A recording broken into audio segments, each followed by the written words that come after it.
Stay still. Lean against the wall just like that. Like this? Don't even take off your clothes. We are doing this as is. Okay. Slowly. Please do it slowly. Brother-in-law. There was no need for explanation or understanding. They were making their choice now. Hello. This is Jihaya's story. This story is a warm yet intense tale about a widowed brother-in-law and his divorced sister-in-law. Starting now. Before we begin, please like and subscribe. In a small orchard, nestled at the foot of a low mountain on the outskirts of Chuncheon, Sung-sik in his mid-60s starts his day today with the morning dew. The morning sunlight shining through the apple tree branches is dazzling, but the wife who used to look at it with him and say, "We'll have a good harvest this year too," is no longer in this world. It's already been 5 years since she left. However, it seems as if Sung-sik's time is still frozen on that day 5 years ago. People say, you should let go and start a new life. Your kids are all grown up. How long are you going to live like that? But for Sung-sik, his wife was not someone to be forgotten, but a promise he still had to keep. One of those promises was to look after his mother-in-law who lived alone. On weekends, Sung-sik hurriedly clears up the orchard and boards a train to Seoul. In his hands, he always carries the best fruits of the season. You're not just a son-in-law, you're a son, my son. Every time she opened the front door, his mother-in-law would hold his hands and tear up. For Sung-sik, his mother-in-law's house was the only refuge where his wife's scent remained and a sanctuary where he could confirm that he was still family. The familiar scent that greets him as he opens the front door of the Seoul house. There, Sung-sik sets down for a moment the loneliness he hides behind the title of son-in-law. Tidying up his mother-in-law's old room and wiping the portrait of his wife placed in the corner of the living room. That was the reason Sung-sik visited Seoul every weekend. People around him would whisper about why he kept coming and going to his dead wife's family home, but for Sung-sik it was a way of life that required no explanation or understanding. That day too, Sung-sik opened the front door of his mother-in-law's house, carrying a bag of ripe apples. "Mother, I'm here." Usually his mother-in-law would come running from the kitchen, but for some reason, the house was strangely quiet that day. Only the afternoon sunlight seeping through the living room window filled the silence. Then he heard a clattering sound from the kitchen. When Sung-sik cautiously moved toward it, it wasn't his mother-in-law standing there, but someone else. It was his second sister-in-law, Mi-yeon. He had heard she had resigned from her large company and moved back home after splitting with her husband, but it had been a very long time since they had faced each other like this. "You're here, brother-in-law?" Mi-yeon's voice was low and calm. The slender neck visible between her tied-up hair and her dark brown cardigan somehow made her look thinner and more mature. Sung-sik didn't know where to look for a moment, so he just fidgeted with the bag of fruit. "And your mother?" At Sung-sik's question, Mi-yeon smiled awkwardly and answered. "Mom went to a brief gathering at the senior center. Looks like it's gonna rain. She said her legs were hurting, but she'll be back soon." A brief silence flowed between the two. Sung-sik sat on the living room sofa, watching the window as raindrops began to form one by one. Mi-yeon quietly washed the teacups while glancing at Sung-sik's back. Shoulders a little more hunched than before, but his back still looked as solid as a tree. Looking at that back, Mi-yeon was reading The Loneliness of a Man Hidden Behind the title of Guao Guao Duanboi Guatwa. You really are consistent, brother-in-law. Coming by early in the morning with fruit, even the way you open the door. Sometimes I even mistake you for my sister still being alive. At Mi-yeon's words, Seong-sik couldn't answer and just swallowed a deep sigh. The sound of his breathing mixed with the rain outside, creating a strange resonance. Seong-sik realized anew that his visiting this house might be a source of pain for some and an illusion for others. But Mi-yeon's eyes were already following every single move Seong-sik made. In the quiet, heavy air, before her mother returned, the story of these two was just beginning to unfold. The rain was getting heavier, and Seong-sik, steeped in a vague premonition, sat silently, waiting for Mi-yeon to hand him the tea. Amidst the silence filling the living room, only the sound of falling rain was loud. Seong-sik sat on the very edge of the sofa while Mi-yeon stood by the kitchen sink, fidgeting with a teacup.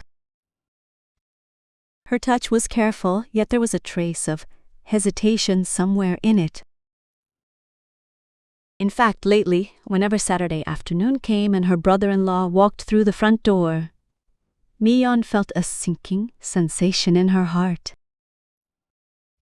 Until recently, she had been a corporate executive boasting a brilliant career. She had run only forward to reach a position others admired, and in that process, her relationship with her husband began to crack. In the end, all that remained with her resignation was a hollow business card and divorce papers.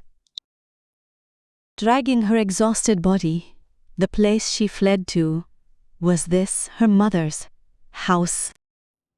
Mi-yeon glanced toward the living room while washing the cup. Seong-sik's hands, having lived by working the soil in Chuncheon, were rough, but they looked as honest and solid as the apples he had brought. Mi-yeon reflected on her life. Those intense days when she chased success, clicking across marble floors in high heels, now felt as miserable as an improperly dried teacup. Mi-yeon, what are you doing standing there? The tea is getting cold. At Seong-sik's low voice, Mi-yeon seemed to snap out of it and approached with the teacups. She sat not directly across from Seong-sik, but slightly to the side. The sleeves of her dark brown cardigan were trembling slightly. Mi-yeon could not look her brother-in-law directly in the face. Even though more than 5 years had passed since her sister's husband was widowed, he was still considered the eldest son-in-law of the house. To Mi-yeon, Seong-sik was always someone intimidating, yet also her greatest source of support. How is it resting after retirement? Are you feeling okay? Seong-sik broke the silence first. Mi-yeon forced a smile and nodded. I'm just so-so. Perhaps because I've only ever worked my whole life, just sitting still is the hardest part, and still I feel more at ease being here with Mom. She trailed off, taking a sip of tea. Mi-yeon knew. She knew just how ambiguous her position was in this house. Daughter who returned after a divorce, and a son-in-law whose wife had passed away. The two of them had gathered within the walls of this house, each carrying their own wounds. Her mother would always look at Mi-yeon with pity, and whenever Seong-sik visited, she would say like a habit that there was no one as diligent as your brother-in-law. Mi-yeon looked at the bag of apples Seong-sik had brought. The red, ripe apples were huddled against each other inside the bag. She suddenly had a thought that she too wanted to be held warmly by someone just like those apples samples. Amidst a harsh life and soul and the stigma of divorce, what sustained her, unexpectedly, was the rough touch of her brother-in-law, who would occasionally visit to change a worn-out light bulb or check the water purifier filter. "Brother-in-law, do you think of my sister often?"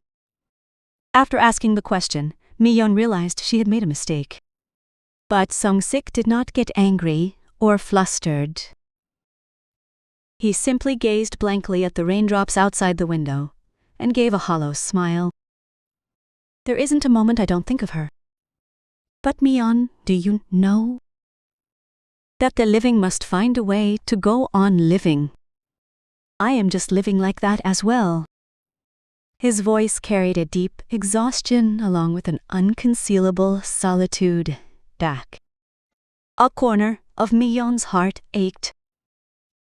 Things that were invisible when she was busy chasing success and honor began to show clearly as they sat facing each other in this quiet living room. That her brother-in-law's gray hair had increased significantly, and that the silence embedded in his tone bore a striking resemblance to her own loneliness. The living room, usually bustling when her mother-in-law was around, felt exceptionally large and cold today. The rain showed no signs of stopping, and the sound of it pelting against the eaves only grew louder. Mi-yeon set down her teacup and cast a fleeting glance toward Sung-sik. Her brother-in-law was still sitting there like a man carrying a heavy burden on his back.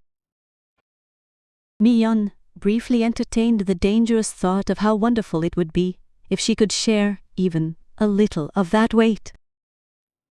That was when it happened. A call came in from her mother-in-law. She said she had decided to make bibimbap with her friends at the senior center and, given the rain, would stay for dinner and return late. After hanging up, a complex expression flickered across Mi-yeon's face. Now there were truly only the two of them left in the house.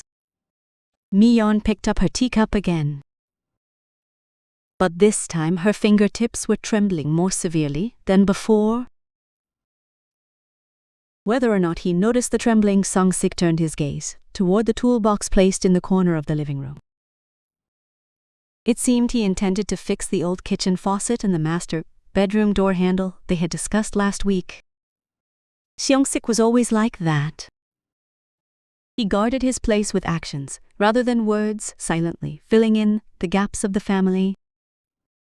Mi-yeon quickly cast a very brief look at the hem of Sung-sik's clothes, as if she had a premonition that the wall between them would slowly crumble during the long time that was about to begin.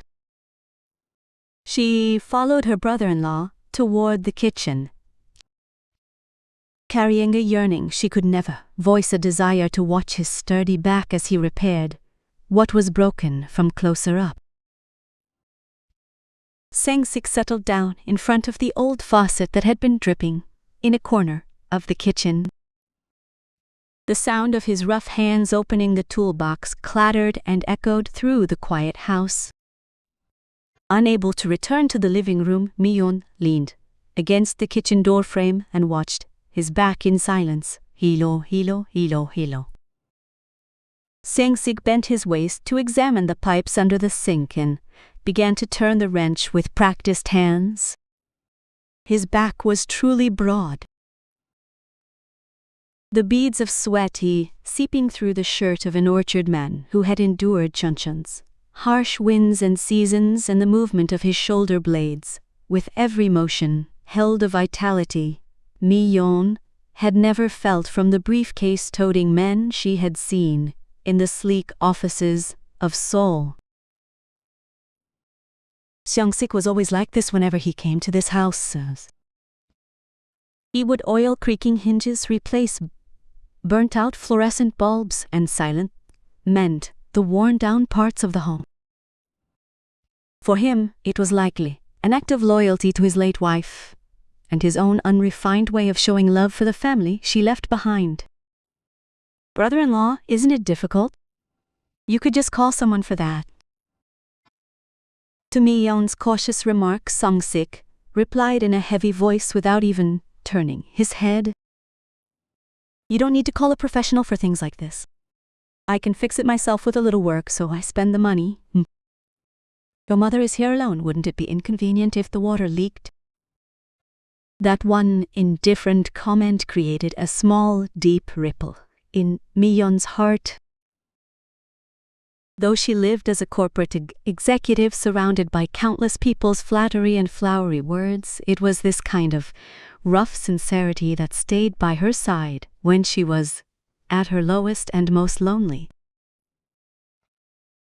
On the day she signed her divorce papers, what lifted her heart, which felt abandoned by the whole world, wasn't some grand consolation, but that solid back of her brother-in-law as he quietly visited to fix a squeaky chair in the living room. Mi-yeon looked at Sung-sik's back and read the loneliness of middle age. It seemed as if the time he had spent tightening his life to fill the void left by his late wife was piled up in layers on his stooped shoulders. Yet strangely, that loneliness reached Mi-yeon as a thrill. The solitude of a man trying to bear all the weight alone without leaning on anyone was triggering a dangerous impulse within her to embrace him without even realizing it. A drop of sweat formed on Seong-sik's forehead and fell off the tip of his chin. Mi-yeon reached out to grab a towel without thinking, but then hesitated. She was afraid it would be crossing a line, and at the same time she was terrified of how clear her own feelings were becoming as she stood on that line. However, once her gaze had settled on him, she couldn't easily look away. Seong-sik's thick forearms and tendons as he gripped the wrench to tighten the pipe and the deep wrinkles around his eyes whenever he concentrated. To Mi-yeon, everything about him began to feel completely different from before. He was no longer just her sister's husband, but a man, carrying his own solitude. All done. It won't leak anymore. Seong-sik stood up and brushed the dust off the knees of his trousers. He turned around, and as his eyes met Mi-yeon's, he chuckled sheepishly and wiped the sweat from his forehead with his sleeve. At that moment, Mi-yeon gasped. The contrast between that heavy, lonely back she had just seen and the gentle smile he showed the moment he turned around. Afraid that Seong-sik might hear her heartbeat, Mi-yeon unnecessarily lowered her head to look at the floor. "There's dust on your back, brother-in-law." Summoning her courage, Mi-yeon stepped forward and lightly brushed off his shoulder. For a brief moment, Mi-yeon felt Seong-sik's body heat through the tips of her fingers. Her fingertips trembled at the warm sensation transmitted through his shirt. Seong-sik flinched and stiffened, but soon pretended it was nothing, chuckled, and took a step back. "Thanks, Mi-yeon. Now all that's left is to take a look at the master bedroom doorknob." Seong-sik grabbed his toolbox and headed down the hallway to the master bedroom, his room. As his footsteps faded, Mi-yeon's mind grew more and more clouded. A mix of excitement, guilt, and an inexplicable thirst tormented her. Mi-yeon clutched the cold teacup again, but the small spark ignited in her heart refused to go out. The rain was now beating hard against the window. The living room grew darker, and the silence in the house deepened with the sound of Seong-sik's hammering. Mi-yeon leaned against the darkening kitchen counter, focusing all her attention on the sounds of Seong-sik buried in the rain. Night would soon fall, and in this house, without her mother-in-law, the two would have to face a time where they were only aware of each other. The sky outside the window had already settled into a deep shade of gray. Instead of a Saturday afternoon, a sticky and heavy rain pelted the living room window glass. Seong-sik finished repairing the master bedroom doorknob, returned to the living room, and wiped his hands with a towel.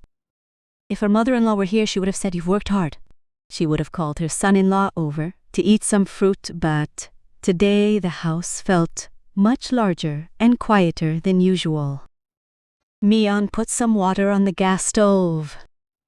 Until the kettle began to whistle and boil, no conversation flowed between the two. Only the sound of the falling rain and the steam from the kettle filled the space between the kitchen and the living room. Miyeon carefully carried 2 teacups and headed toward the living room sofa. Seong-sik was staring blankly out the window before adjusting his posture at the sound of Miyeon approaching. Since mother is running late, it seems we've been left all alone, Miyeon said quietly as she set down the teacups. The words "left all alone," which would have been dismissed easily on any other day, lingered strangely in Seong-sik's ears today. He nodded, watching the steam rise from the teacup. I suppose so. This house is always bustling, but perhaps because of the rain, it feels so quiet today. The two sat facing each other at an angle with the living room sofa between them. Miyeon curled up on the edge of the sofa, wrapping both hands around the warm teacup. The living room on this rainy afternoon was dim because the lights were not turned on. They could have turned on the television, but for some reason, neither wanted that loud noise to break this subtle silence. Seong-sik took a sip of his tea and cast his gaze back out the window. Miyeon stole a glance at his profile. In the dimly lit living room, his face seemed to hold a much deeper solitude than usual. Though it was the face of a rough, hardened man, the brief silence lingering on his lips held the weight of all the storms he had weathered over the years. "Brother-in-law, do you like rainy days?" Surprised by Miyeon's sudden question, Seong-sik slowly turned his head to look at her. Their gazes met for a brief moment in the fading light. Seong-sik quickly averted his eyes and began fidgeting with his teacup. "Well, as a farmer, I can't exactly hate the rain. But on days like this, my heart sometimes feels a bit adrift. It's as if I've been left all alone in the world." At his words, Miyeon felt a sharp pang in her chest. That phrase, "feeling as if she were left all alone," was something she had repeated to herself every night in bed after she left her glamorous life in Seoul and returned to this house. A man and a woman, each left alone for their own reasons, and this confined space shut in by the sound of the rain. Miyeon sensed that what was flowing between her and her brother-in-law now was more than just silence. It was a heavy resonance shared by two people who had instinctively recognized each other's loneliness. Pretending to drink her tea, Miyeon turned her body slightly toward Seong-sik. Every time she moved, a faint scent of fabric softener, mixed with the unique fragrance of her skin, wafted from her dark brown cardigan. Taking in the scent, Seong-sik swallowed hard without realizing it. Having lived in the orchards of Chuncheon, dealing only with soil and trees, a woman, scent was a sensation he had long forgotten. "I think this is the first time we've sat together so quietly, brother-in-law. It was always so chaotic when my sister was here. Miyeon's voice was trembling a little, more thinly than usual. She set her teacup down and looked down at her hands, resting on her lap. Her fingertips kept twitching. Seong-sik also tightened his grip on his teacup. On an afternoon where even the ticking of the living room clock seemed buried by the rain, they sat only a sofa cushion apart, but the space between them was swirling with thousands of thoughts and suppressed emotions. The rain grew heavier, to the point where the window panes began to rattle. The darkness deepened, and now, only their silhouettes remained in the dim light of the living room. Mi-yeon slowly lifted her head and looked straight at Sung-sik. This time, Sung-sik did not avoid her gaze. Within this strange barrier of sound created by the rain, they were both witnessing, with startling clarity, the hesitation reflected in each other's eyes. Mi-yeon bit her lips slightly. Then, she slowly opened her mouth to ask a question she had never been able to voice to anyone, one that had been fermenting in her heart for a long time. She didn't realize at the time what ripples that question would cause or how it would shake the foundations of their peaceful family. The darkness in the living room had now risen up to the two people's knees. The rain outside showed no signs of stopping, beating against the window pane, like someone knocking on the bolted latch of a heart-forced shut maukte. Feeling the last faint warmth rising from her teacup against her palms, Mi-yeon quietly let out the words she had hesitated over for so long. "Brother-in-law, why are you still alone?" The question was very quiet, but in the silence of the living room, it resonated louder than a clap of thunder. Sung-sik froze just as he was about to bring his teacup to his lips. It was a question he had heard countless times over the past 5 years, but hearing it in Mi-yeon's voice at this moment felt like a completely different weight. Sung-sik slowly set down his teacup and opened his mouth as if exhaling a deep sigh. Is there anything special about being alone? It just happened as I went on living. It's already been over 5 years since my sister left. You're still young and it just breaks my heart sometimes to see you living all by yourself at the orchard in Chuncheon. Mi-yeon's voice was filled with a sense of sorrow that she couldn't hide, even though she tried to mask it as concern. Sung-sik avoided her gaze and offered a bitter smile. He fiddled with the back of his rough hand and continued to speak. "I'm used to it, so I'm fine. At first, my heart would sink at the slightest sound of the front door opening, but now that silence is more comfortable for me. After a long time, loneliness just becomes like an old friend. That phrase saying he was fine because he was used to it. But Mi-yeon knew very well what a huge lie that was. Because she, too, had had days where she fell asleep alone in an empty apartment, deceiving herself that she had gotten used to it. Mi-yeon leaned just a little bit closer towards Sung-sik. The slight creaking of the sofa leather tightened the tension between them even further. Just because you're used to it doesn't mean you're not lonely. You work all alone until your hands are this rough, and you come here every weekend to fix what's broken. But then, who fixes the broken parts in your own heart? Mi-yeon's question pierced deeply into the core of Sung-sik's heart. Instead of answering, Sung-sik looked out the window.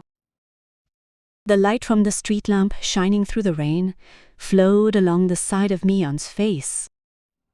At that moment, Sung-sik heard something snap deep inside his heart. Inside his heart. He had spent his whole life bracing himself behind the sturdy armor of being a brother-in-law, but in the face of Mi-yeon's warm gaze, even that armor seemed to melt away helplessly. "Mi-yeon, how are you doing? Hasn't it been very difficult for you two coming here? After your divorce?" For the first time, Sung-sik asked directly about Mi-yeon's loneliness. Mi-yeon's lips trembled slightly. She felt as though her rock bottom, which she never wanted to show anyone, had been exposed, but at the same time, a strange sense of relief washed over her, knowing that he truly recognized her. "Me? To be honest, I was scared every single night. I actually waited for you to come. Every Saturday. Whenever I touched the doorknob you fixed or stood beneath the light you changed, I felt like I wasn't alone. And the air between them instantly grew heavy with heat. It was no longer just a conversation about loneliness. They were fragments of truth they had been unable to confess about how desperately they felt the void in each other's lives. Seong-sik turned his head to look directly at Mi-yeon. Even in the darkness, Mi-yeon's eyes were glistening with a light that could have been tears or longing. The words had stopped, but their breathing grew ragged. The silence in the living room had now turned into a suffocating tension. The sound of rain was still loud enough to swallow the world, but even that could not overcome the taut vibration between the two. Seong-sik rested his rough hands on his knees and Mi-yeon gazed down at them quietly. A moment was approaching where no further explanation or understanding was needed. Mi-yeon slowly reached out her hand after setting down her teacup. It was a very small, cautious movement, but the destination of her touch was clear. Seong-sik did not pull away. Instead, he held his breath and stood frozen, as if waiting for the immense ripple that her small touch would bring. Mi-yeon's fingertips approached the back of Seong-sik's hand, moving as slowly as raindrops falling onto a fallen leaf. The sound of the rain now seemed to seep deep into the living room, damp and heavy. Just as she was about to take the finished teacup to hand it to Seong-sik, she reached out after a strange hesitation that could have been intentional or a mistake. Before the warmth of the teacup had even faded, Mi-yeon's slender fingers slowly settled onto the back of Seong-sik's rough hand. It was a very small and quiet contact. Yet in that split second a violent vibration surged through their bodies as if thousands of volts of electricity were flowing between them. Seong-sik flinched and tried to pull his hand away, but Mi-yeon's touch lingered, holding on to him even more firmly. As Mi-yeon's soft, smooth skin touched the calloused back of Seong-sik's hand, weathered from working the rough soil of Chuncheon, a heat like a burning seal began to spread. Johan's so warm brother-in-law. Mi-yeon's voice was now little more than a faint whisper. She did not pull her hand away. Instead, with her fingertips, she very slowly and cautiously traced the protruding veins on the back of his hand. It was no simple gesture of comfort. For 5 years she had lived in the shadow of her dead sister, known only as a sister-in-law, and this was her silent confession, finally revealing her hidden desires. Seong-sik held his breath. Deep within his chest, it felt as though the lock he had firmly bolted after his bereavement was finally cracking open. For a man who had lived his whole life as a devoted son-in-law and a reliable brother-in-law, his sister-in-law's touch was a taboo that should never be permitted. Yet, ironically, the sensation of those fingertips breaking the taboo was violently awakening the dormant vitality of the man he had forgotten he was. Every time Mi-yeon's fingertips hovered near his wrist, Seong-sik's heart hammered as if it might burst. In the darkened living room, their breathing grew shallow and rapid while the rain outside poured down even harder, as if trying to hide their immoral tremors. Seong-sik slowly raised his head to look at Mi-yeon. In the darkness, her eyes met his, already stripped of reason and burning with a flame that craved only the warmth of one another. Mi-yeon, you know we shouldn't be doing this, don't you? Seong-sik's voice was trembling. Contrary to the command in his mind to push her away, his hand remained still, unable to reject her touch. Hari sari sari sari.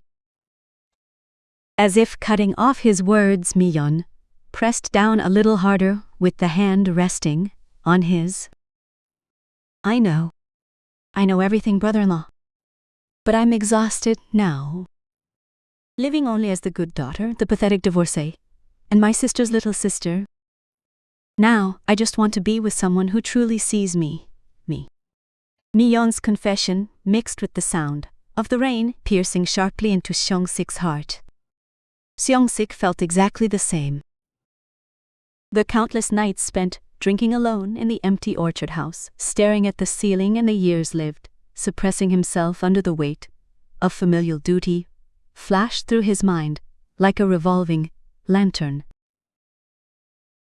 The loneliness he had kept buried had now become a monster named desire, beginning to nibble away at their reason.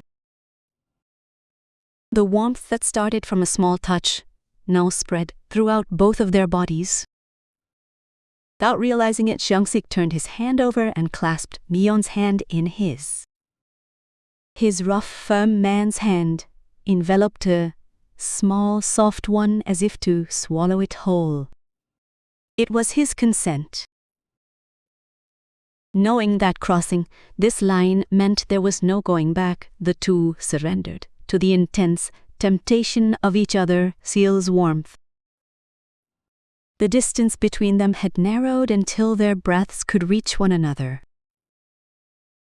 The lion had long since been pushed under the sofa, and only the heat radiating from their clasped hands pushed back the chill of the living room. Seong-sik's ragged breathing tickled Miyeon's face, and she tilted her head slightly to look up at him as if drinking in his breath. That was when it happened. Miyeon's phone, sitting in the middle of the living room, flashed with a short vibration. It was a message from her mother-in-law. The two jumped in surprise and tried to pull away, but their bodies, already addicted to each other's touch, would not easily part. In the darkness that returned once the light faded, the two were trapped in an even deeper tension. The news from her mother-in-law did not stop their desire, but instead acted like gasoline poured on a spark that had just begun to ignite. The phone on the living room table trembled again in the dark, emitting a sharp light. It was another text from her mother-in-law. Miyeon picked up the phone with trembling hands. The bright light from the screen illuminated her pale face. Miyeon, it's raining too hard, I can't make it. I'll stay the night here with my friends and head back tomorrow morning, so please make sure to serve your brother-in-law a nice dinner. Or tell him to stay the night. Miyeon's eyes wavered as she read the text. That short sentence about her staying away felt like permission justifying the forbidden tension surrounding them, yet simultaneously like a warning pushing them toward the edge of a cliff. Seong-sik seemed to sense the content just by looking at Miyeon's expression, and he gripped his pants tightly over his knees. Mother says she can't come today. The rain is too heavy, so she's staying over with her friends. Miyeon's voice trembled faintly, buried under the sound of the rain. The moment she spoke those words, the texture of the air in the house changed instantly. The ordinary living room had now become an island for just the two of them, completely cut off from the outside world. The fact that her mother-in-law wouldn't be returning meant there was no one to witness whatever might happen in the house, and that truth stirred their suppressed instincts even more fiercely. The air had become so hot and heavy that it was now difficult even to breathe. Seong-sik started to rise from his seat, but stopped and sank back deep into the sofa. If he were to get up now, open the front door, and leave, everything would return to normal. But his feet would not move, as if they were trees rooted into the floor. For the desires of a man which he had suppressed for 5 years under the names of son-in-law and brother-in-law were bursting, like a dam breaking in the absence of his mother-in-law. Brother-in-law, just stay the night. It's too dangerous to drive all the way to Changchun in this rain. Mi-yeon lifted her head to look at Seong-sik. Her gaze had moved past any wavering, hardened, as if she had resolved herself to something. Mi-yeon slowly rose from her seat and took a step towards Seong-sik. With every movement, the hem of her cardigan fluttered, carrying her warmth to the tip of Seong-sik's nose. Her scent mixing into the humid air was enough to paralyze Seong-sik's reason. Mother told me to do this. She said to treat you to dinner and have you stay the night. Her words were an excuse, but at the same time, they were a temptation. Seong-sik slowly lifted his head to look up at Mi-yeon. Even in the darkness, her curvaceous figure and wet-looking eyes were clearly visible. Seong-sik swallowed hard. The sound of his heartbeat was now ringing in his ears like thunder. The sound of the rain was no longer just background noise. It was like a massive orchestra keeping time with the beating of their hearts. Seong-sik stood up from his seat without a word. The distance between them narrowed to the height difference, and Seong-sik's broad shoulders filled Mi-yeon's vision. Mi-yeon caught her breath and looked at his chest. The intense heat felt from his roughly heaving chest made her cheeks flush a deep red.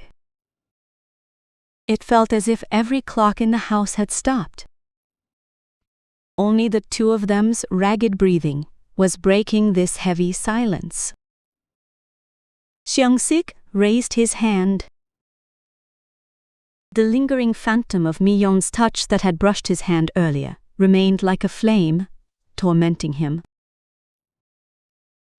He seemed to have decided to throw his whole body into that fire rather than extinguish it. Mi-yeon, do you even know what you're saying right now? Seong-sik's voice was raspy, like the low growl of a beast. Mi-yeon did not shy away. Instead, she pressed a step closer to him and gently grasped the hem of his clothes. Yes, I know. I know that you're thinking the same thing I am right now. As soon as her confident reply fell, Seong-sik's reason completely snapped.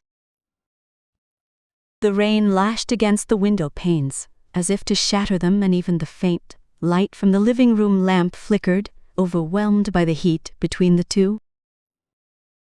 Seong-sik grabbed Mi-yeon's shoulders with the rough touch of a beast.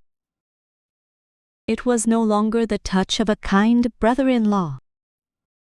Had the text message containing her mother-in-law's voice finally snapped the last thread of his reason? Or had the loneliness he'd suppressed for 5 long years in the desolate orchards of Chuncheon finally burst forth? Seong-sik's gaze was not that of the kind and gentle brother-in-law Mi-yeon had always known. His eyes burned hot, a mixture of starving, beastly longing and intense self-loathing. Mi-yeon, the name that slipped through Seong-sik's lips, was no longer just a title. It was a signal, a declaration of surrender. Breathing heavily, Seong-sik seized Mi-yeon's slender shoulders. As his large hands gripped her tight, Mi swallowed a short scream and was pushed back. When Mi-yeon's back hit the cold living room wall after taking a few steps back, Seong-sik stood right in front of her, blocking her path. The heat radiating from his body, the scent of sweat, and the earthy aroma of the orchard paralyzed Myeon's senses. Seong-sik trapped her against the wall with both arms. A few strands of his usually neatly combed hair fell over his forehead, and his chest heaved violently through the gap in his shirt buttons. Do you have any with what hot I come to this house every week? Thinking of you, as my sister-in-law, as my wife's sister, I've held back, turning my heart away tens of thousands of times. Seong-sik's low voice echoed in Myeon's ears. Every time his breath touched her cheek, Myeon felt a shiver, as if her whole body were burning. With a trembling hand, Seong-sik lifted Myeon's chin. The rough calluses on his palm scraped her delicate skin, but she did not pull away. If anything, that rough sensation felt like the only thing making her feel alive. Myeon looked straight into Seong-sik's eyes. His eyes twitched slightly, as if in agony. Myeon knew. She knew the weight of the fear and temptation this man was feeling right now. But for Myeon, there was no turning back either. She opened her mouth, her voice trembling, but her tone clear. Brother-in-law, no, Seong-sik, I felt the same way. When you changed the light bulbs, when you brushed past me, I wasn't seeing a brother-in-law, I was seeing a man. I felt so guilty toward my sister and my mother that I wanted to die, but I couldn't stop it. Myeon's confession ignited the final flame in Seong-sik's heart. She gripped the collar of Seong-sik's shirt tightly. The sound of rain grew loud enough to swallow the world, and the air in the house grew thin as if oxygen were scarce from their heat. Myeon closed her eyes and tilted her head back slightly. It was a silent permission and a desperate plea that she would willingly accept whatever consequences followed. Seong-sik's face approached Myeon's slowly, very slowly. When his hot breath stopped just above her lips, both could feel each other's heartbeats against their skin. Seong-sik looked down at her steadily, as if giving a final warning. But Myeon instead wrapped her arms around his neck and pulled him deeper toward her. Do whatever you want. There is no one here. Tonight. There is only us. The moment Myeon's words ended, Seong-sik's lips opened, fiercely devoured hers. It was not a gentle kiss, but a passionate craving that seemed to tear at each other's souls. Seong-sik's hand wrapped around Myeon's waist, pulling her body tightly against his own. Myeon's body, leaning against the wall, trembled faintly under the pressure of Seong-sik's solid muscles. Now the titles of brother-in-law and sister-in-law had vanished like dust for the two of them. In this dark space dominated only by the sound of rain, two people, weary of loneliness, merely sought comfort in devouring each other's flesh. Seong-sik let out a low, animalistic groan and brought his hand to the buttons of Myeon's cardigan. His rough fingertips were trembling, yet there was no hesitation in his movements. Myeon shed a single hot tear in his embrace. It was not a tear of sorrow from betrayal, but a tear of relief that she had finally become someone's woman. Their bodies had already become a single flame and started to burn, and Seong-sik slowly turned her around to lead her deeper. Now there were no walls or taboos left between them. Thick veins rose on the back of Seong-sik's hand as he pressed against the wall in the dark living room. His ragged breathing had already moved beyond the realm of reason. Seong-sik slowly, but with irresistible force, turned Mi-yeon's body around as she stood before the wall. Now, Mi-yeon's gaze was fixed on the cold wall, and behind her, Seong-sik's immense heat was raging like a storm. "Stay still. Just lean against the wall." Seong-sik's voice was low and harsh, lacking any of the kindness usually found in it. Every time his voice brushed past her ear, she felt a thrill that made the hair on her body stand on end. Mi-yeon braced her trembling hands against the cold wall. The chill of the wallpaper against her palms, contrasted with the searing heat of Seong-sik's body behind her, drove her senses to the edge. "No, brother-in-law," Mi-yeon called out to him in a voice laced with a groan. But as if to cut her off, Seong-sik wrapped one hand around her slender neck and pressed his lips close to her ear. Exie. "Don't call me that. That title is no longer necessary. Just for tonight, I want to be a man to you, not a brother-in-law." His whisper was both a permission and a command.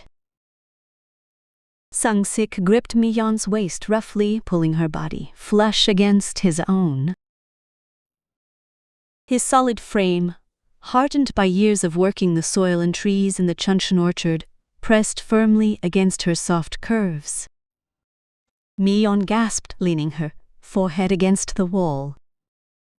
The sound of the rain roared as if to swallow every other noise in the house, but in Mi-yeon's ears there was only the sound of Seong-sik's ragged breathing behind her. Seong-sik's hands were already burrowing beneath the hem of Mi-yeon's cardigan. Without even giving her time to unbutton it, his rough touch began to explore her skin through the fabric, as if he felt that even the time to take off her clothes was a waste. Or perhaps as if simply confirming each other's existence in this state was enough. A fierce thirst was ingrained in his every movement. "Don't take off your clothes. I'm going to have you just like this." At his rough demand, Mi-yeon felt her mind begin to reel. To a woman who had lived her whole life within the framework of propriety, this raw and blatant craving felt both alien and like an irresistible salvation. Mi-yeon dug her fingers into the wall and arched her head back. "Okay. Slowly, please take it slowly." Seong-sik, his name spoken from Mi-yeon's lips, was no longer a taboo. She cast off the shackles of being a sister-in-law that had bound her and decided to surrender everything to the man behind her. Seong-sik let out a low animalistic groan and buried his face in Mi-yeon's shoulder. His burning lips trailed down her neck and shoulder line, leaving intense marks in their wake. It was a Saturday night with rain lashing against the window so hard it threatened to shatter the glass. The quiet living room where her mother-in-law should have been had become a scene of passion where their suppressed desires collided. Seong-sik roughly hiked up the hem of Mi-yeon's skirt, and Mi-yeon, clinging to the cold wall, took in his heat completely. It was a moment that required no explanation and no understanding. They were no longer family. They were just two people who had discovered each other in the hell of loneliness. Seong-sik gripped Mi-yeon's waist tightly and surged deep into her. Mi-yeon let out a sound somewhere between a gasp and a scream, her nails scraping the wall. Their shadows entangled on the dark wall, dancing a strange and beautiful dance. The storm grew fiercer and the air in the house grew thick and hazy with the heat of their bodies. Seong-sik did not stop. As if trying to shed a lifetime of loneliness in one single night, he was imprinting his existence into every corner of her body. Mi-yeon struggled in that rough tide, clinging to the agonizing pleasure he gave her as if it were the only lifeline that could save her. The silence was broken only by the sound of heavy friction and stifled groans. Now the two were crossing a river of no return. Whatever price they might pay when the sun rose tomorrow, or how they would look at each other, meant nothing in this moment. Nothing in this moment. The night deepened with only their hot skin and ragged breath existing in their world. The air in the living room was no longer clear. The steam and heavy breaths rising from their bodies mingled, settling like the thick morning mist in a chuncheon orchard, makke. Mi-yeon's fingers pressed against the wall, went limp and trembled, while Seong-sik's chest, supporting her from behind, heaved like a raging sea. The house, which should have been filled with silence, no longer belonged to them. Every time a stifled groan broke through, the old lampshade trembled, and the familiar scent of the home was pushed into the corners by this alien, heated fever. Two people who had spent their lives watching each other from within the sturdy walls of brother-in-law and sister-in-law. Those walls were being shattered into pieces at this very moment by the sound of their raw desire. Seong-sik buried his face in Mi-yeon's shoulder, exhaling a beast-like breath. His hands gripped her waist hurt so tightly it felt as if he might crush it. It was not merely a gesture of pleasure. It was the result of that terrible loneliness he had endured, guarding the orchard alone since losing his wife 5 years ago. And it was a desperate struggle to pour out the immoral longing he had never dared to speak of while looking at Mi-yeon, Liralion. It was the same for Mi-yeon. Her fingernails, which had been scraping the wall, left deep marks in the wallpaper. Back at her parents' house, branded by divorce, it wasn't her mother's comfort or her friends' encouragement that helped her breathe. It was only the sight of that man who visited every weekend, silently fixing things and changing the light bulbs. The dangerous pity she once felt looking at his back had now been replaced by a collision of flesh, setting her whole body ablaze. Brother-in-law, no, Seong-sik. What do we do now, la? Mi-yeon's faint question was buried beneath Seong-sik's rough movements. Instead of an answer, Seong-sik pulled her body toward him even more firmly. In this moment, the future did not exist for them. In this short interval, where the sound of rain blocked out the world only, the instinct to crave each other's skin was the sole truth. It was the moment the invisible thread that had bound them together under the name of family for a lifetime was finally severed. The sound, like a scream made as that thread snapped, filled the living room. Seong-sik bit Mi-yeon's earlobe and let out a low groan, and Mi-yeon threw her head back, fully accepting the painful pleasure he gave her. It was betrayal and salvation at the same time, a fall and a flight simultaneously. The storm was racing toward its peak. Every time the window panes vibrated as if to shatter, their union deepened further. Seong-sik's once neat shirt was already wrinkled beyond recognition, and Mi-yeon's cardigan had slipped off one shoulder, leaving her chest cruelly exposed. Yet they were not ashamed of each other's disheveled appearances. Rather, in that chaos they verified the deepest depths of one another and felt a terrible sense of kinship. Finally, when the fierce storm that had shaken the living room began to subside, the two did not move for a while, holding each other tightly. Only the sound of their hearts still beating rapidly echoed in the silence. Sung-sik brushed back Mi-yeon's damp hair and rested his forehead on her shoulder. We've crossed it. The line we can never go back across. Sung-sik's voice held a sense of desolation, mixed with a strange feeling of liberation. Instead of answering, Mi-yeon reached for his rough hand and gripped it tightly. The moment their fingers intertwined, the air in the living room began to cool down again. In the space where the heat had faded, the stinging scent of reality seeped in. The rain had eased, leaving only the sound of water dripping from the eaves. Sung-sik slowly pulled away and helped Mi-yeon tidy her clothes.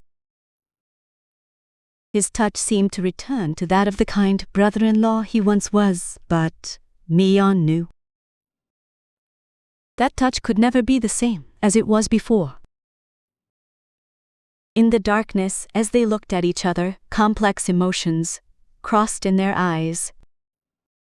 Once this night passes and the morning sun shines through the window, they will have to put on the masks of brother-in-law and sister-in-law again in front of their mother-in-law. But the burning passion hidden beneath those masks would remain an indelible mark on their souls forever. Mi-yeon rested her head on Sung-sik's chest for a moment. Dawn would arrive soon, and that dawn was preparing to force a cruel routine upon them once again. The rain that had been lashing wildly against the window had slipped away unnoticed by the crack of dawn. In its place, as if nothing had happened, the transparent and dazzling Sunday morning sunlight poured in. When that sunlight, illuminating even the smallest speck of dust, stretched across the living room floor, Sung-sik opened his eyes on the sofa. The house was wrapped in a suffocatingly calm silence, as if last night heated air and traces of raw desire had all been a dream. The sound of dishes clattering came from the kitchen. Sung-sik straightened his aching back and rose from his seat. He straightened his crumpled shirt and headed for the kitchen, where Mi-yeon was already standing with her hair neatly tied back and an apron on. She was standing before the bubbling soybean paste stew, silently stirring it with a ladle. The woman who had sobbed against the wall last night was gone, and she had returned to being the thoughtful second daughter and modest sister-in-law. Are you awake? Brother-in-law, wash up first. The soup is ready. Mi-yeon's voice was so calm that Sung-sik was momentarily stunned. When the title brother-in-law pierced the morning and struck his ears, he felt his heart sink as it did sink. Her tone was so mundane and peaceful that it made the memory of how they had passionately called each other's names and crossed the line last night feel surreal. Sung-sik went into the bathroom and splashed his face with cold water. In the mirror stood an old man with a pathetic and guilty face, struggling to wash away the traces of last night. Wiping his face with a towel, he made a promise to himself. Yes, it never happened. I was just momentarily intoxicated by the sound of the rain.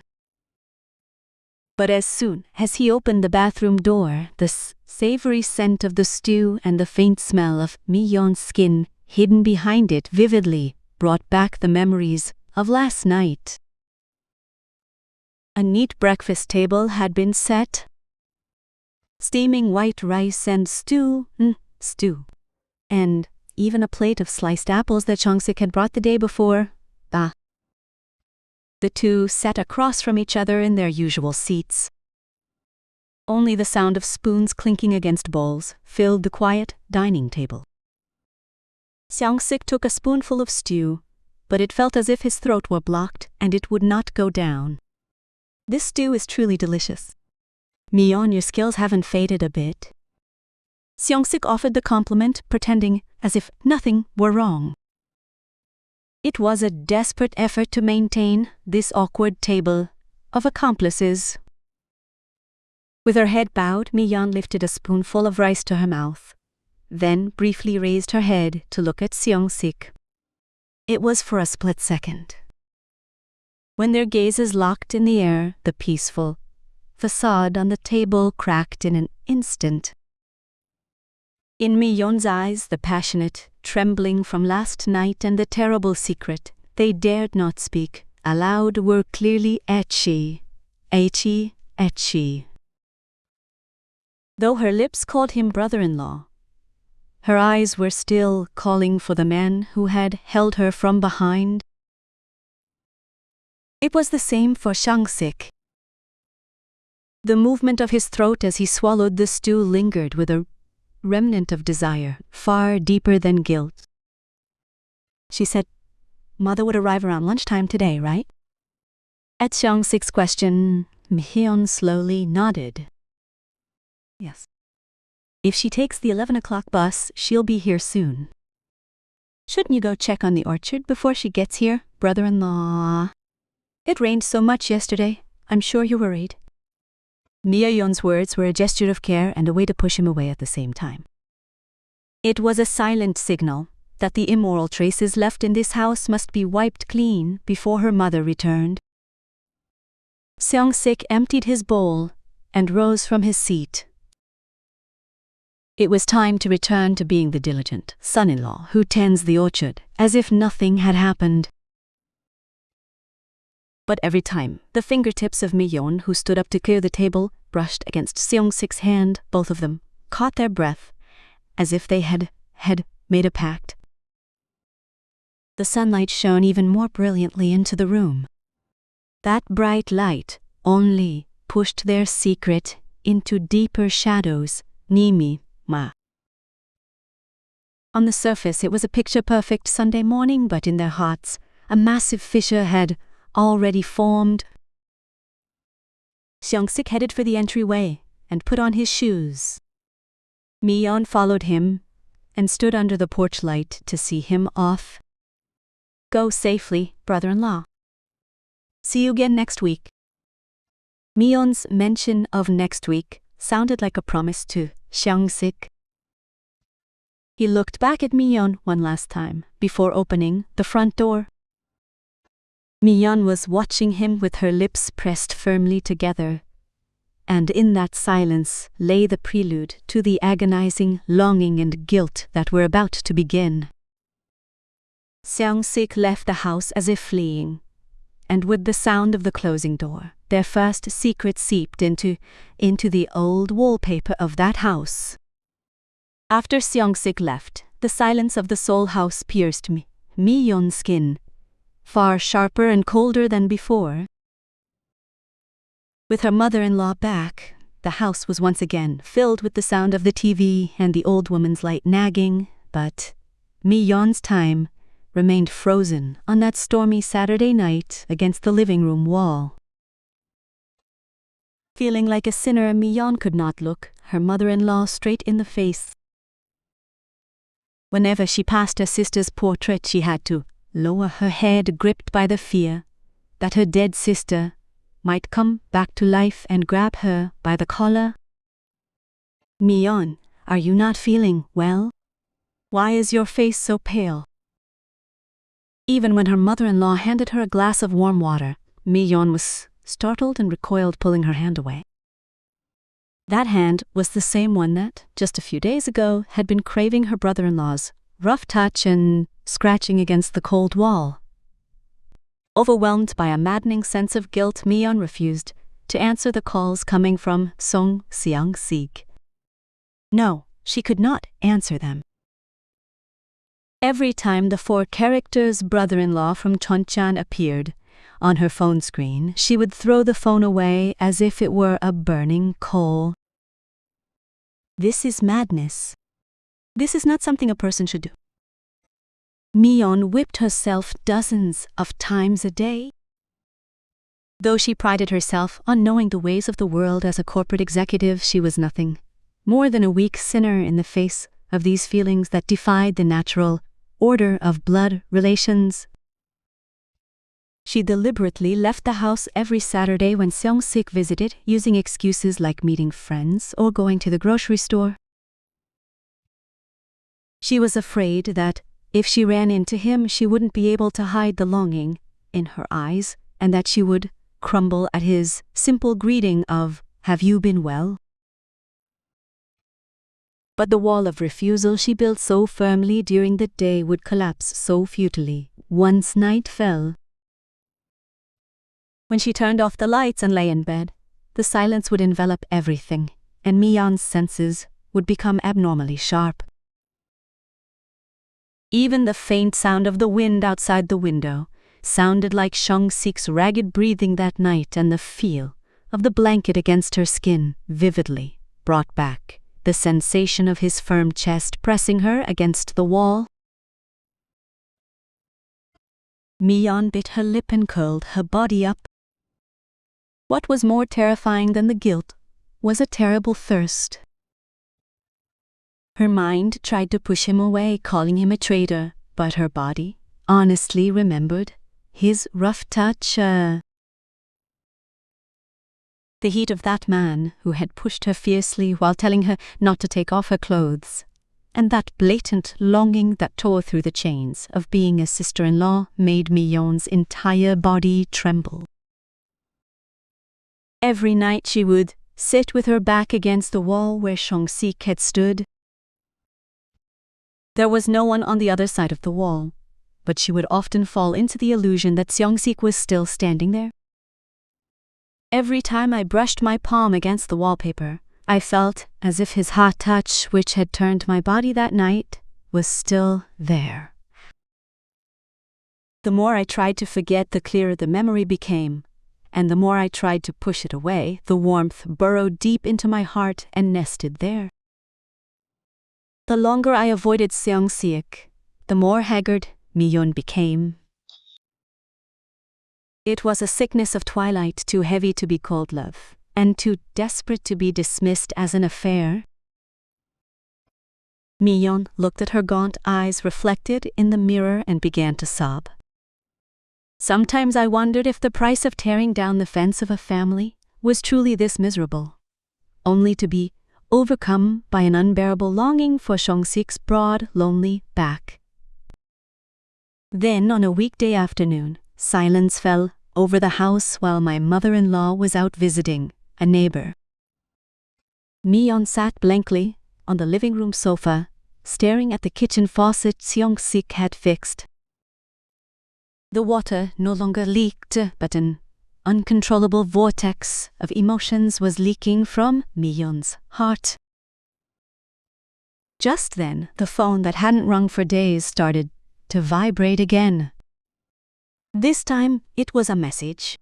"Mi-yeon, are you not coming this week either? The orchard apples are all ripe and I thought of you, so I sent this." At that single short sentence, every resolution Mi-yeon had built crumbled like a sandcastle. She held the phone to her chest and sobbed silently. This terrible bond that cannot be pushed away, even when I try, and will not be broken, even when I try to sever it. Mi-yeon now realized with bitter clarity that she could never return to being the ordinary sister-in-law she once was. And that longing crossed the narrow room in Seoul, writing of the green orchard in distant Chuncheon heading toward Seong-sik. The wind in Chuncheon was cooler than in Seoul.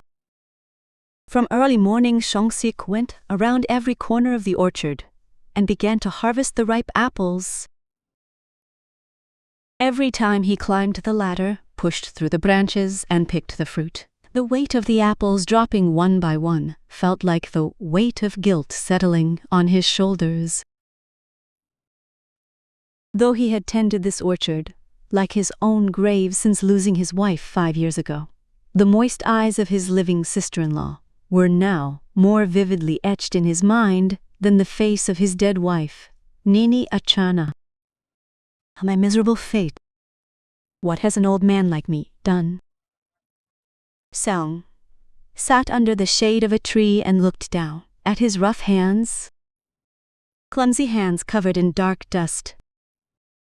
These hands had dug into Myeon's soft skin that night, gripped her clothes and ultimately shaken her life to its core. Even as he bit into an apple and his mouth filled with sweet juice, his tongue felt only bitter, as if he were chewing on a bitter root.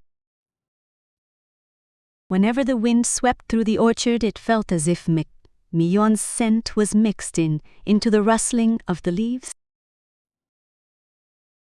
The subtle smell of fabric softener and the scent of her heated skin that I felt when I cornered her in her living room in Seoul.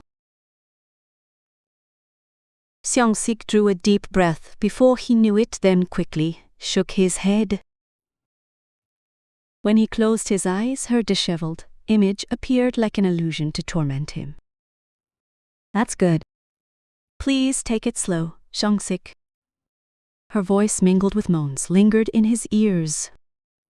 The tremble in her voice as she shed the shell of brother-in-law and called him by his name, Seong-sik. Seong-sik stared blankly at the high autumn sky. The cloudless blue sky felt as if it were scolding him, watching every sin he had committed. Seong-sik feared the reality that his trips to Seoul, once meant to visit his mother-in-law and fulfill his duty as a husband, had become an excuse to satisfy this dangerous burning desire. Where is this love leading us? Will we both eventually fall off the edge of a cliff? Seong-sik knew that this relationship was a taboo that could not be blessed, and that the world would point fingers at. If his mother-in-law found out, if the villagers knew, Seong-sik would lose all the honor and the decent life he had built his whole life. But more terrifying than the fear was the craving that wouldn't stop. The silent messages Myeon sent, as if telling him not to come, only stirred a greater thirst in Seong-sik's heart.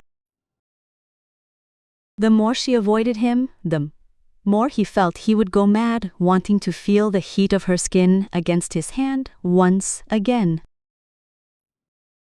Seong-sik wasn't in his right mind while filling the apple crates. He would stand blankly while pruning branches and fumble his hands while walking. In this quiet orchard surrounded by mountains, the only force that kept Seong-sik alive was, paradoxically, this secret love leading him to ruin. He picked the largest, reddest apples from the harvest and placed them into the box. Then, after hesitating for a long while, he picked up a pen and wrote the address. So, Seong-sik watched his fingertips trembling faintly. Even knowing the danger, even with the premonition that this love would eventually burn him to ash, he could not stop. He had become a pitiable middle-aged beast who could only feel alive by throwing himself into this precarious flame. By the time the evening glow dyed the orchard red, Seong-sik climbed into his truck. The engine sound roared, waking the quiet country road. His destination was, once again, Seoul. After days of agonizing hesitation, I finally reached a single conclusion. Even if it's a sin, even if I have to live in hiding forever, I had to face Myeon's trembling eyes once more. As Seong-sik's truck passed the Chuncheon toll gate, a storm of fear and excitement began to swirl inside him again. And at the end of that storm, the faces of his family, gathered once again for the holidays, were waiting. Under the pretext of the traditional holiday, my mother-in-law's cramped living room was bustling with people for the first time in a while. The kitchen was filled with the smell of frying pancakes, while the laughter of nieces and nephews and the well wishes of relatives created a perfectly ordinary and peaceful scene. Yet, amidst that noisy vitality, Seong-sik and Mi-yeon were both lost in silence, each for different reasons. Seong-sik sat in a corner of the living room, peeling apples and answering questions with a dry smile, but his every sense was focused on Mi-yeon's back as she silently seasoned the food in the kitchen. The people knew nothing. They were unaware that the dependable son-in-law and the modest second daughter had only a short while ago pressed their bodies against this living room wall, devouring each other's souls. Seong-sik picked up the plate of peeled apples and headed toward the kitchen. It was the only chance he had to approach her, naturally under the guise of the holiday. Mi-yeon, have some of this while you work. You're working so hard. Seong-sik's voice was as kind and calm as ever. However, his fingertips trembled slightly as he handed her the plate of apples. Mi-yeon looked up and gazed at Seong-sik. A public space where the eyes of countless relatives were fixed. She forced a smile and replied, "Thank you, brother-in-law. You must be exhausted from the orchard work. You should rest too, you." The word brother-in-law leaving her lips was now a cruel paradox to both of them. To everyone else, the word was proof of trust, but to them, it was like a code pushing each other deeper into a pit of sin, a knee.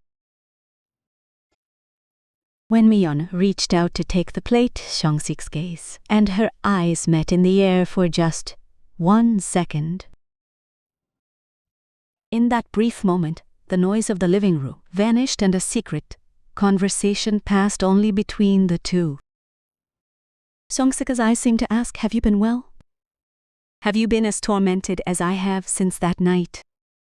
His eyes asked, and Mi-yeon's tearful eyes seemed to answer, "I've cried against the walls every night, missing your warmth." It was a look so brief that no one else would notice, but it was sharply engraved with the memory of an accomplice that they would have to carry to the ends of the earth. One of the relatives commented, "The son-in-law and sister-in-law get along so well."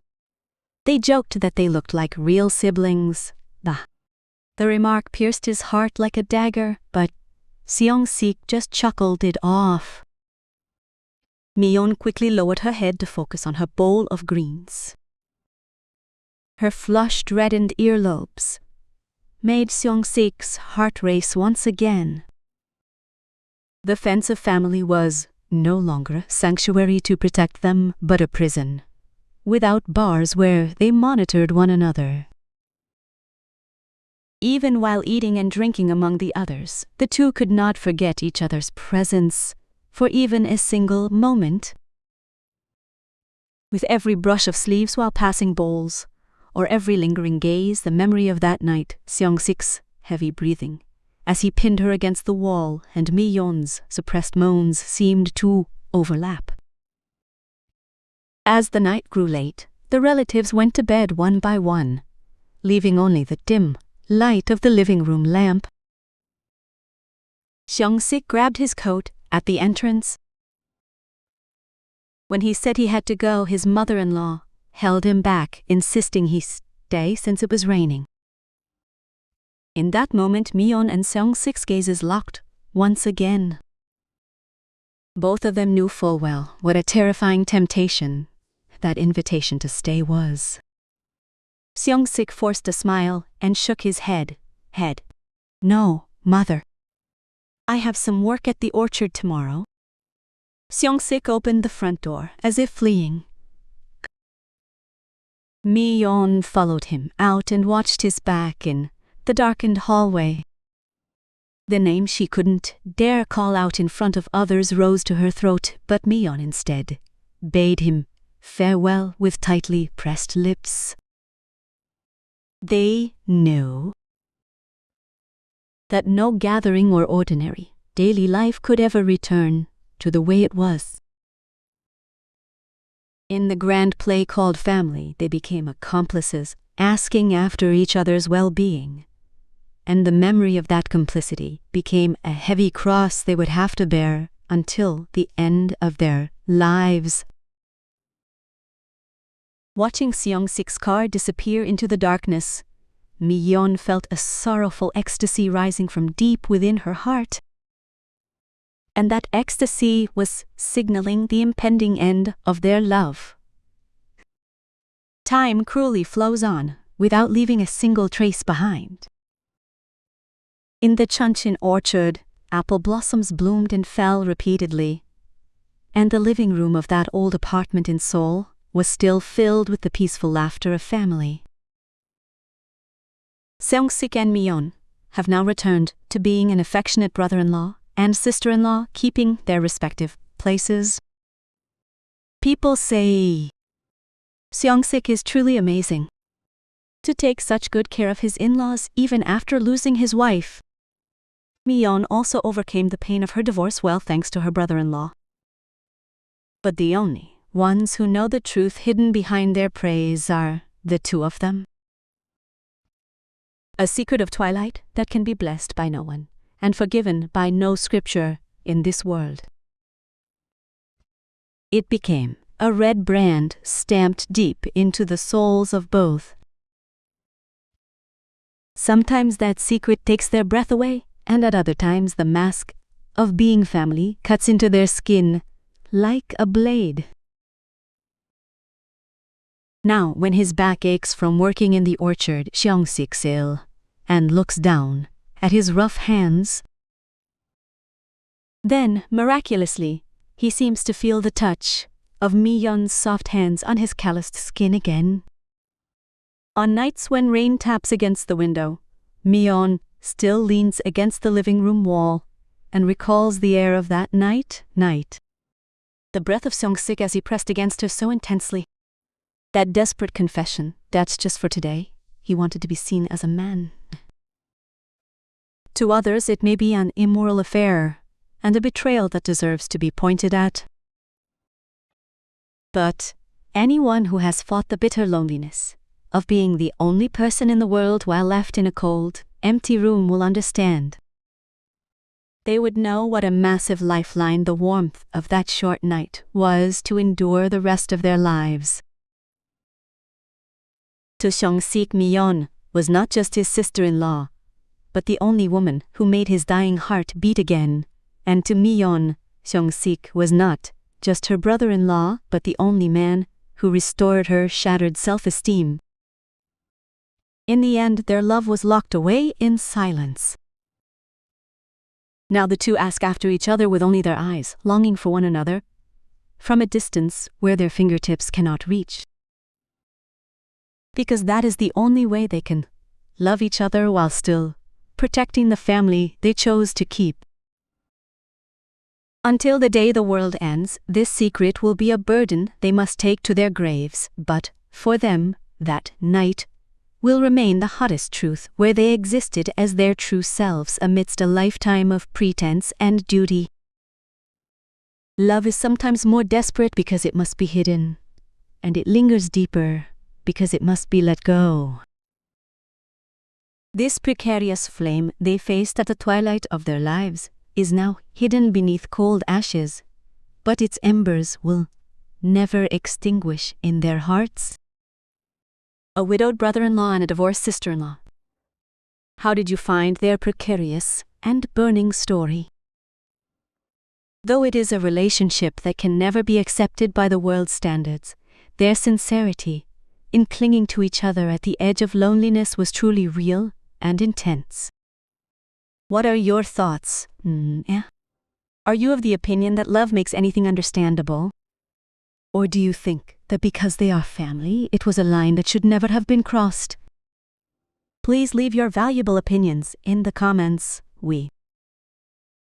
If today's story touched your heart, please subscribe, like, and set your notifications. I will return next time with an even deeper and more profound life story that will stir your heart.